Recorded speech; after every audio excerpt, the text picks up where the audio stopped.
Greetings, Wheatlands, and greetings, lambs.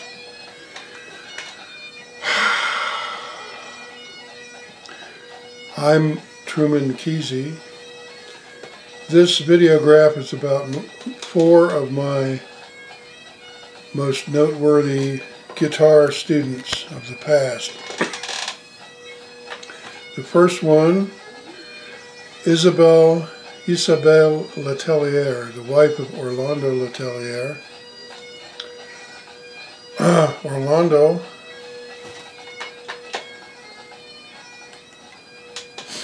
Letelier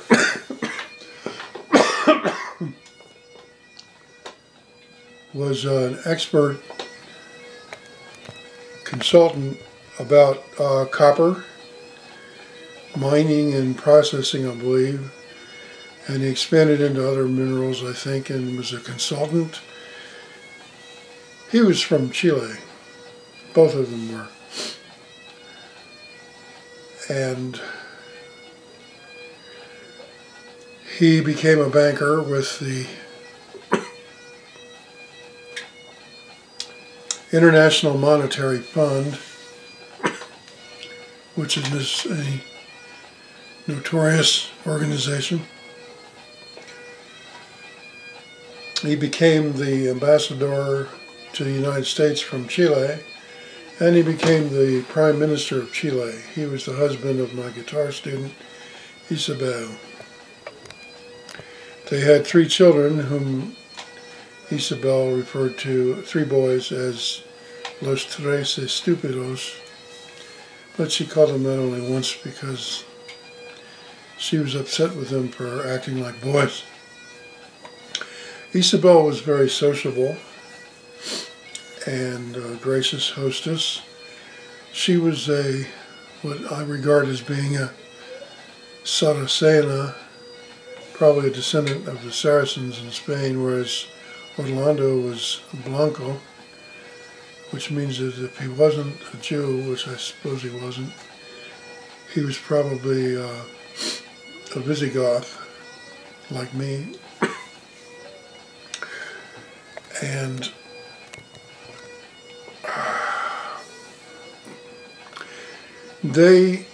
I was a guest in their 2 houses in succession that they rented close to where I grew up.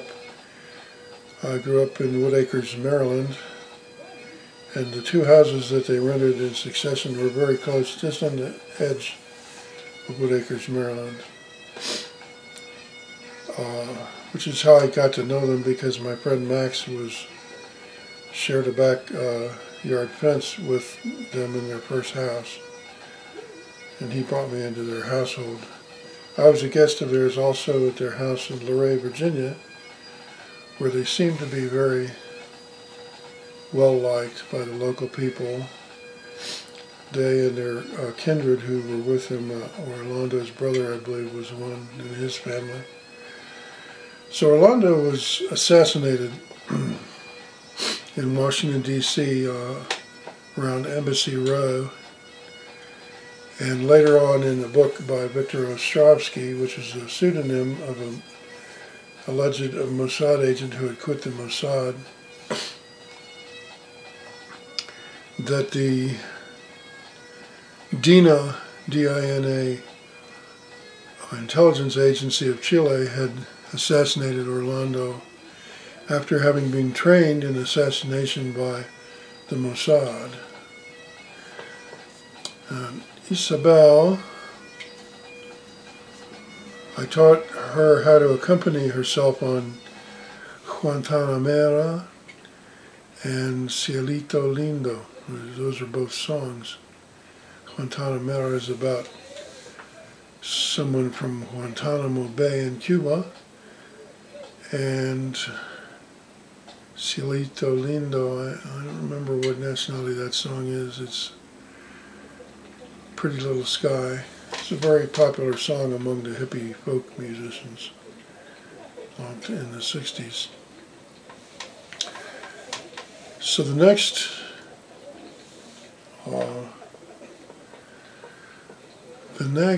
guitar student His name is David DeLaski, but he's known professionally as Lord Runningclam. He didn't follow the guitar as in his musical career. He became an electronic music programmer. First, he went to Los Angeles, and he was under the name of Electric Sky Church first, and then now lately under Lord Runningclam. His father was a very pale blonde Polish descendant of Polish nobility called Don DeLaski, who was chronically ill all of his life. And David's mother was a descendant of Thomas Jefferson. David and his sister and brother were all very white and very blonde, yellow blonde. David wanted to learn to play, I taught him how to play Love Lies Bleeding by Elton John. His father, Don, his sister became a newscaster, I think, a news anchor in North Carolina. She died fairly young. His father was a certified public accountant in Vienna, Virginia, and he became a billionaire by patenting accounting software. And he shared the profits of the patent with the people who worked at his office, who were, he and all of his employees were initiates of Prem Rawat. And he made Prem Rawat as a partner in the company. I'm going to put a link to his biography, which is in the anti-Prem Rawat website. I'm an initiate of Prem Rawat, and I'm not anti-Prem Rawat, but I think it's a very interesting biography about Don, which is Lord Runningclam's father.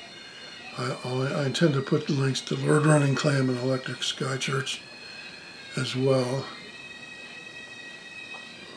So Don's two sons, I don't know about his daughter. I know his wife, I don't think ever received the knowledge.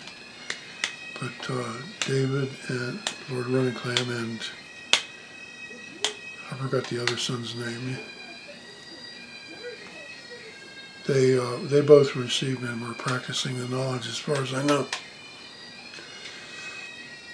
So the next guitar student, he's the son of a congressman from Arizona. The congressman's name, Congressman Steiger. The student's name was Gail, G-A-I-L, Steiger. Now, his dad was famous for having walked on airplane wings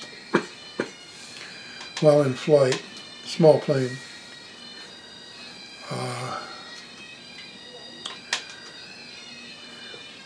This guy, Gail Steiger, was, he really seemed like he loved people. He was a real happy guy, smiled all the time, and he was just real nice to be around. Very engaging, people person. And I really loved him after a while because he did something, an incredible favor for me. First I'll tell you, he wanted to learn some Jim Croce stuff. I think I taught him Leroy Brown. I think he wanted to learn operator, but I don't think we got around to that one. Maybe we did. I don't remember doing it though. So I got stuck in the snow, in the woods, at the bottom of a hill on a dead-end dirt road.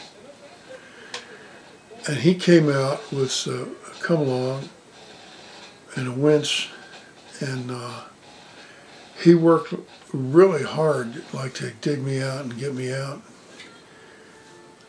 And I was so grateful to him for doing that, because I was really stuck. I had no way out of there. You know, he had like a four-wheel drive SUV or something like that.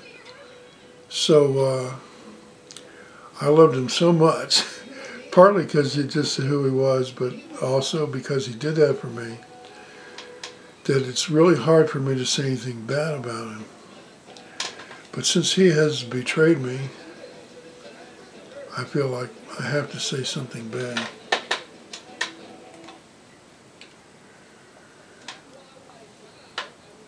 He's, last I checked, he owned a ranch in Arizona. And he was performing at some local place. And it's on YouTube, and I'll try to find and link that too. Now, the gist of this song, the way I take it, is like, you goyim that are listening to my song, I'm putting this in my own words. You don't want to be a ranch owner like me. You just want to be a hired hand like Hopalong Cassidy. That's all you want to be, is a hired hand. No family, no property, no children, just drifting around, just a hired hand. And I felt like he was trying to sabotage and subvert our people by writing a song like that. He could have written a song about owning a ranch. So what's kind of strange is a lot of these politicians in Arizona have been caught in the news faking news events like shootings and bombings and stuff. And as they'll be public, they'll be in the sheriff's department down in Arizona, but then they'll appear on the TV news as an official in some other state. Same person.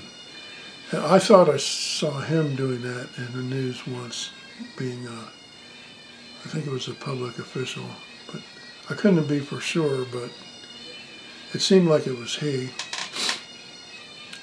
And it wouldn't, I mean, if he's connected in Arizona politics, he probably is doing that kind of thing.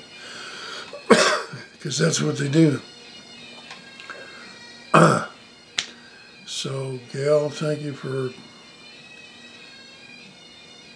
being a fun guy and digging me out, but betraying us like that is just not acceptable. So then the fourth guy, in Pittsburgh, I lived at the end of a street called McPherson Street in Homewood, in a 5-story house that was occupied by 150,000 hippies.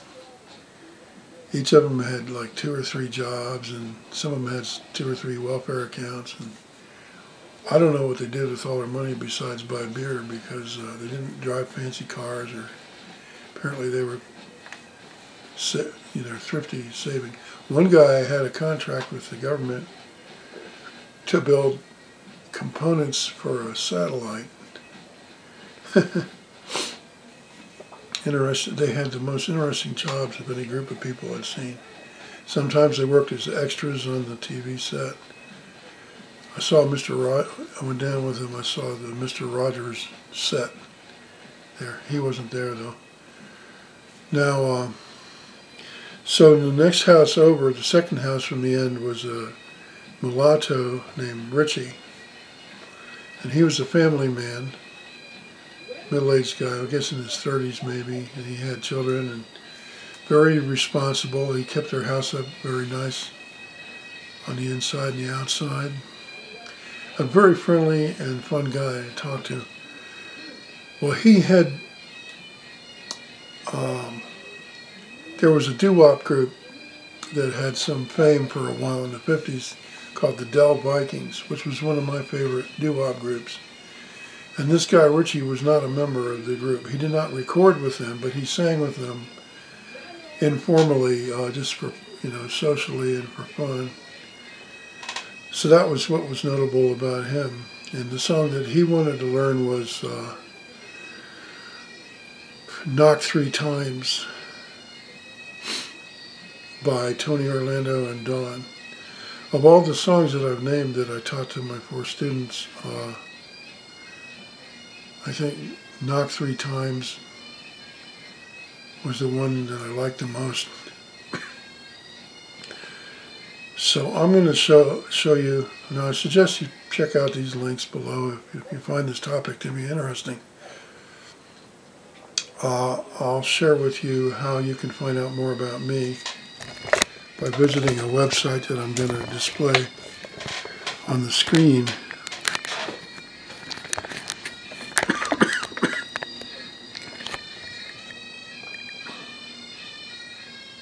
Thanks for coming. Talk to you next time.